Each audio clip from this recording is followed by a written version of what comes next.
Hello everybody and welcome back to another exciting episode of Davian and Pals. Today we're going to be playing a classic game I really enjoy, FTL, also known as Faster Than Light. So, no previous games exist. What about my stat? Oh. Okay, I don't have any of my progress on this. Alright, that's okay. We'll just start a new game then. So, we got our default ship here. It's known as the Kestrel. We get to have 3 characters. Can we use other layouts? No. Can we use other ships? Nope, not yet. I guess we're just going with the Kestrel this time. Difficulty, we'll go with normal. We'll keep advanced edition content off because I haven't played this in a while. We can rename our ship though. Let's rename it HMS Pinafore. There we go. Enter. There we go. Beautiful. And we can customize our characters. So we want this person to be the captain. Can't tell the difference between these two. They have different outfits? No, they're just the same. And we'll rename him Gilbert. Enter. My mouse keeps disappearing. Customize this one. You can be Sullivan. Gotta hit enter. I keep forgetting about that. Stick. Do we want to change stick? No, of course we want to change stick. Let's customize stick. We'll rename her Lil Buttercup. If that fits. It fits. Alright. Does Little Buttercup fit? Capitalize that. Let's capitalize the L too. Little Buttercup. Nope, doesn't fit. We're going back with Lil. Lil Buttercup. Alright. So we've got our valiant crew of the HMS Pinafore, Gilbert and Sullivan, and Lil. Okay, I guess that's not going to work. We don't want Lil, we want Buttercup. We'll just put Buttercup. Buttercup. Enter, accept, Buttercoo. You know what? Close enough. That's probably as good as we're going to get. So we've got the valiant crew, and it's a good morning for them to be out here. We got Gilbert, Sullivan, and Buttercoo. We've got, as you can see right here, multiple different rooms. They each do different things. I can explain that later when we hop in. It's probably going to try and give me a tutorial. And we've got weapons. This one uses missiles. We start with a set amount of missiles, but I'll explain all that in a second. Right now, we're going to hit start. The data you carry is vital to the remaining Federation fleet. You'll need supplies for the journey, so make sure to explore each sector before moving on to the next. But to get to the exit before the pursuing Rebel fleet can catch up, tip, fuel. Every jump consumes 1 unit of fuel, so keep an eye on your reserves. Right over here. This is fuel, so we can make 16 jumps before we run out of fuel. And if we run out of fuel, that's really bad, because then we have to set out a distress beacon for somebody to come pick us up, and then we'll get found faster. Alright, so here we have the Pinafore. Apparently, Lil Buttercup is in charge of guns. Over here, Sullivan, he's in charge of the engines, and we have, of course, Gilbert leading the helm. We want somebody on shields, though, so Sullivan, you go on shields. That way, we have a better chance at regenerating shields. Alright, I'm going to explain how most of this works. So, down here, you have all of your ship's energy. If you remove stuff from it, they don't work anymore. And if you take out oxygen, you can see you slowly lose oxygen. And you can also open up the doors to just drain the oxygen from your ship. I don't know why you'd want to do that. But we're going to always want shields, because shields will help deflect some bullets, some lasers. They don't deflect missiles, though. Turn the engines back on, too. So we have to manage our power, so we want to put power into here so we can charge our weapons for combat. We have a med bay right here that will allow injured units to just heal. We have doors. If somebody stands inside the doors, they get a free upgrade point. And we have scanners where if somebody is in here, when the enemy ship pops up over here, we'll be able to see what's inside of it. Oxygen, that's the air room. Engines increases the evasion as does having a pilot. You can't leave without a pilot unless you have autopilot. Here you can upgrade your ship. The more power bars you are able to have down here will increase how much stuff you can put in here. So right now, in order to have both my weapons and full shields, I only have one power in my engine, so it would be good to get another one for better evasion. But I can increase my shield, but every time I need to increase my shield to get another click up here, I need to put 2 into it, because I can't have half a shield apparently. I can increase my ability to dodge, as you can see over, well, you can't anymore. Over here on the right, it increases my ability to dodge and the speed in which I can use the FTL. Shields, of course. This increases how fast they get healed in the medibay. I usually never upgrade this. Oxygen increases how fast air goes back into the ship. I also don't really increase that either, but maybe I should sometimes. And this is guns. It allows you to have more guns. Guns are good. Guns let you do damage. Down here is piloting. If you put another point into it, the ship will autopilot, but then it has less evasion as if it had a pilot in it, so I usually don't do that. Maybe once if my people are dying and I need somebody somewhere else. This is the sensors. As you can see on the right, it lets you, when you level it up, see better what is inside the enemy ship, which is always helpful. And then doors improve the ability of your doors so that if enemy invades your ship, they're not able to get through it as well. Over here we have the crew, Gilbert, Sullivan, and Buttercup. We can dismiss them if we're stupid. They're humans. All of them are humans. They're common and uninteresting, but their ability is skills improve faster. And as they're in certain parts of the ship, as you can see on the right where it says cruise ship, they will increase their skills and it will make them better. So you always want to have the same person on the same stuff so that they get better at it more efficiently. But then if they die, you kind of get really, really unfortunately picked over. And the equipment, drones for if we want to use drones. These over here are drones. I'll explain those if we ever get them. I usually don't use them. Artemis uses missiles. Burst laser uses lasers. You have a set amount of missiles. Cargo is just stuff you're not using. Augmentations are things that make your ship better. Okay. It's already been about 7 minutes and I've just now finished explaining about everything, and I can close and open the doors as I please. And now we're finally ready to start. We're going to make this a longer episode so that you guys actually have a chance to enjoy what's going on instead of just being like, oh, yep, we're done. First episode's a tutorial. All right, let's go. Health. If it hits 0, we lose. It's going to happen a lot, especially during the final boss. I'm really bad at it. Scrap. That allows us to upgrade our ship or buy parts. And now we're going to jump. So here, this is the exit. We want to try and get there. This is a civilian sector, so we're not going to encounter as many enemies. But these green lines show us how close we can get, how far, what beacons we can reach. And so we want to sometimes just make a beeline to the exit, but other times if we have a lot of fuel, we want to kind of wander around to get as much stuff as we can. So we're going to jump down here because there's a lot more options to pick from if we go to this one. So we're making the jump. Oh crap, we're in an asteroid field. And we're in combat. Okay, so the thing about this game is I can hit the space bar and I can pause. But these asteroids are going to constantly be bombarding the whole of our ships. Now drones, they don't have any people in it.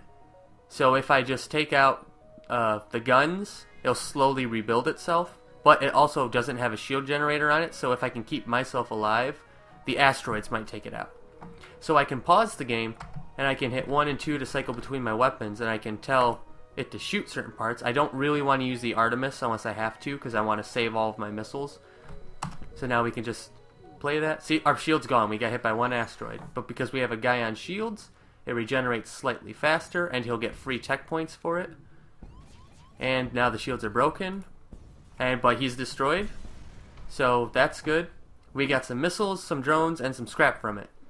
Alright, shields are critical. That's okay, because as you can see here, they're destroyed, so we have to repair the whole thing before we're able to put any power into it. Very, very annoying when you have max amount of shields, because then your shields just aren't there if they get fully destroyed. But he's going to be upgrading his repair ability by repairing the shields. And as soon as we have a full FTL drive, we want to leave, like immediately. We don't want to be here anymore. And we want to take points out of that and put it into the engine so we have a slightly better evasion to avoid these asteroids.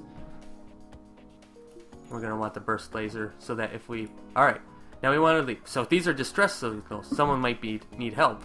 and that'll give us a chance to either get free stuff or force ourselves into combat. So we're going to go to this one because it has more viable options around it and is closer to the exit. So we're going to leave the stupid asteroid belt. Alright, we arrive at the distress beacon near a small asteroid belt and find a ship with pirate markings partially crushed between two large rocks. Must have been illegally mining the belt without proper equipment. So we can try to dislodge the ship by shooting at the rocks, or destroy and loot the ship because they're just pirates. Now, if we do this, there's a chance they might be happy and help us, but there's a chance they might fight back. But because it's early in the game and we have pretty good setup, we want to destroy the ship because they're pirates. Well, that's just my opinion. I could try, if we wanted to, another time after this, going through completely as like a quote-unquote merchant and see if I can just make it to the end. But for now, we're just going to shoot them. They're pirates. Oh, we don't even have to fight them. We just destroy them. And we got some free fuel and some scrap and drones. We don't have enough power. I want to kick that down. There we go. Now, for the ship, we can upgrade it. But for now, we're not going to bother with that because we need a lot more scrap. We could go there, but right here, this nice red bar, that's the Federation. That shows how close they are. If we're in it, it means next turn, they're going to find us. So we want to stay away from that. There are things you can do to make it either go faster or slower. You don't want it to go faster. Faster is bad. So we're going to head... We're going to head to this one. It has a lot more options. That way if we see a shop, we can head to the shop, but we don't really have anything to buy. Okay, so... This is a slaving ship, apparently. It offers us a laborer, so if we had 40 scrap, we could get Martin, who's just a human. Or we can ignore them and continue our way, or we can attack them. Now if we attack... Oh, I'll explain that in a second. If we attack them, there's a chance we might get a free slave. So we're going to attack them. Now as you can see down here, we can see the enemy's setup. So they also have shields. So we want to take out their shields as fast as possible. Now it's one shield, so our burst laser fires 3 shots. So the first one will get rid of the shield, and if we're lucky, the second two will damage the shield generator enough so that it's not regenerating. And piloting, air is fun to get rid of because they suffocate. Teleportation, this is the main one we need to worry about. This will let enemies teleport into our ship. That's bad, and they'll just be able to wander around and destroy what we want. Oh, I forgot to heal Sullivan.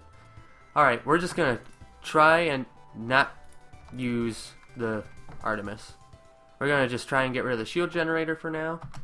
Going to hope nobody warps in, and they're going to warp in. You could see the doors open over here. That sound is the sound of them warping in. So there they are. We're going to open up these doors, try to flood them. We're going to set you off of shields, because that's a rock person over here. Can these people... I don't think they can... Nope, they can suffocate. So we're going to put him here. That's the... Oh, crap. That's the sensors. Crap. Okay, we want to get him out of there and help over here. I messed up. I accidentally put him in the sensor room instead of the door rooms. But I wanted to upgrade the doors, so we had to fight through him. So we want him over here to help fight the rock person. So right there, we destroyed some of the shields. That's good. We have the Artemis, so if we wanted to, we could, say, shoot their weapon system, because they have a stun gun, and that will try to disable our shield. It's a direct hit, perfect, but our shields are now disabled. We're taking a bit of damage. Oh, they're trying to power up. Their FTL drives escaped, so we want to take out the engines so they can't run. Perfect. Okay, so if we destroy them, they'll die, but if we accept their surrender, we get a rock creature called Mr. Bugga, and honestly, his name's Mr. Bugga. Why wouldn't we want that? So now here we go. We got Mr. Bugga.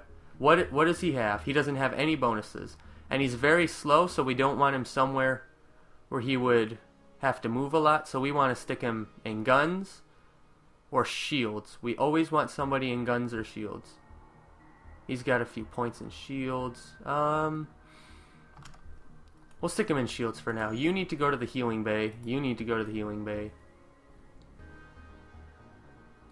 So now that he's in shields, that'll give him the least amount of movement to get to health doors or sensors and things. We'll put Sullivan, when he's fully healed, into the engine rooms to give us a boosted to our evasion.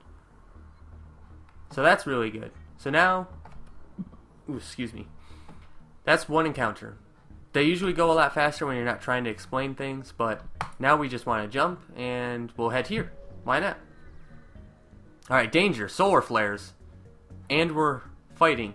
The beacon has been placed too close to a supergiant class M star. The ship will gradually overheat until you get out of here. Or die. Dying happens a lot. A pirate, apparently oblivious to the danger of the sun, moves in to engage. So we're going to be fighting pirates at the same time. So when this goes off, it's just going to, no matter how many shields we have, it's just going to burn our ship. So we're just going to have to keep a constant eye on that and open the doors to flood the air out of the room. And our guns are destroyed. Great. Well, we got the Artemis still. I guess we'll shoot the Artemis. Okay, it's trying to fly away. That's good. Okay, our medibay is in damage. That's alright. We can deal with that for now. Okay, solar flare is imminent. That's not good. Okay, our oxygen room's on fire. We want to immediately deal with that. Okay, this room's on fire, so I'm going to want to open all these doors to flood it out. Now, I could also do this to flood all the air out of this room. Of course, I'm not micromanaging as well as I should be. Okay, so they're destroyed. That's good. This dude's on fire. He's about to die. We'll get him out of there. Okay, we want this to fully charge up. Oh, crap! I didn't realize that. Okay, so we need the rock guy to fix that. We want to jump. We want to get out of here. Everything's going bad. We want to get out of here. We want to be somewhere safe. Okay, we arrive at the beacon. Oh, crap, they're being attacked by pirates. See, now we're in a really bad spot. So we could either aid the ship and get some stuff, or we could stay out of it. Now, honestly, let's try and help them. Okay, they don't have a teleporting thing. We should be fine. We just want to make sure that all of this stuff turns out okay. Okay, everyone's about to die.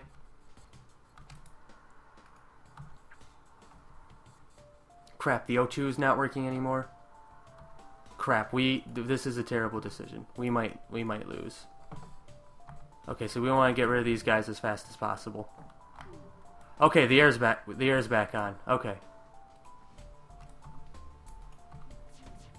So these guys are going to heal. And nope, they're dead. We've lost Lil Buttercup and Sullivan. Alright. So you see that? That's why you have to really manage all this stuff that's going on. So we might just die. Yep. Everyone has died. We only got 180 points. So that's FTL. Alright, we're going to try it again next episode, and we're going to actually try and accomplish stuff and see if we can actually leave the first sector, now that I've fully explained everything and you know slightly more of the stakes. So we're going to restart with the same people, and that's going to be next time on Davian and Pals.